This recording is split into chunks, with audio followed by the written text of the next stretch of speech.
নমস্কার বন্ধুরা, রামধনু কিচেনে আপনাদেরকে স্বাগত। আজ আমি বানাবো কচু পালং শাক দিয়ে একটা মাছের ঝোল। প্রথমে আমি আমাদের পুকুর থেকে মাছগুলো ধরে নিলাম। মাছগুলো কেটে ধুয়ে পরিষ্কার করে নিলাম। গ্যাস জ্বালিয়ে কড়া বসিয়ে দিলাম। কড়া গরম হয়ে গেলে আমি পরিমাণ মতো তেল দিয়ে দিলাম। মাছগুলো লবণ হলুদ মাখিয়ে রাখলাম।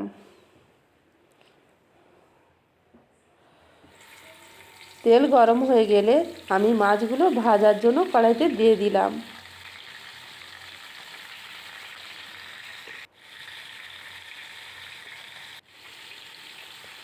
ভালো করে মাছগুলো আমি ভেজে নেব।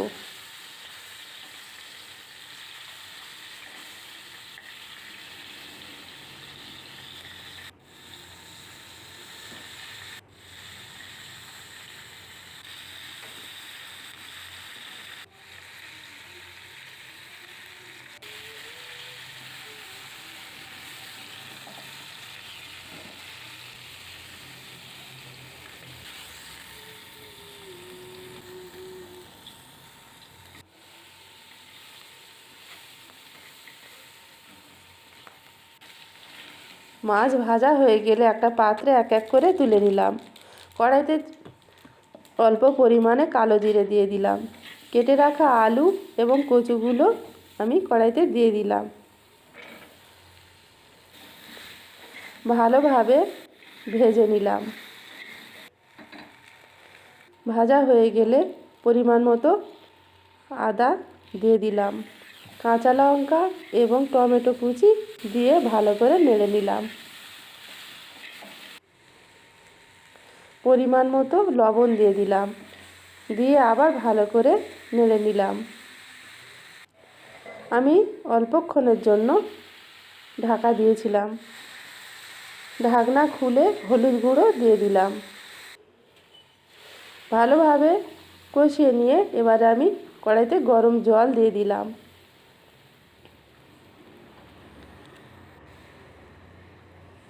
এবারে আমি সেদ্ধ হওয়ার জন্য কড়াটা ঢাকা দিয়ে দেব।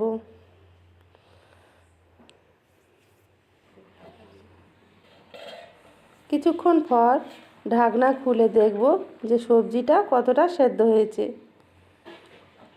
কিছুটা সেদ্ধ হয়ে গেলে আমি পরিষ্কার করে কেটে রাখা পালং শাকগুলো দিয়ে দিলাম, দিয়ে ঢাকনা দিয়েছিলাম। ঢাকনা খুলে দেখলাম যে প্রায় তরকারি হয়ে এসেছে। এবারে আমি ভেজে রাখা মাছগুলো দিয়ে দিলাম।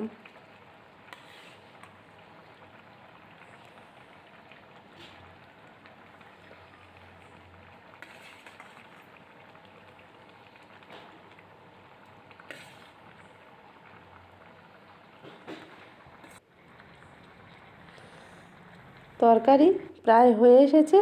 এখন আমি জিরে গুঁড়ো দিয়ে দেব, দিয়ে ঢাকনা দিয়ে দেব। আমার তরকারি রেডি। আপনারা বাড়িতে অবশ্যই এই অভিনব তরকারিটি করে দেখবেন, খুব ভালো লাগবে। ধন্যবাদ।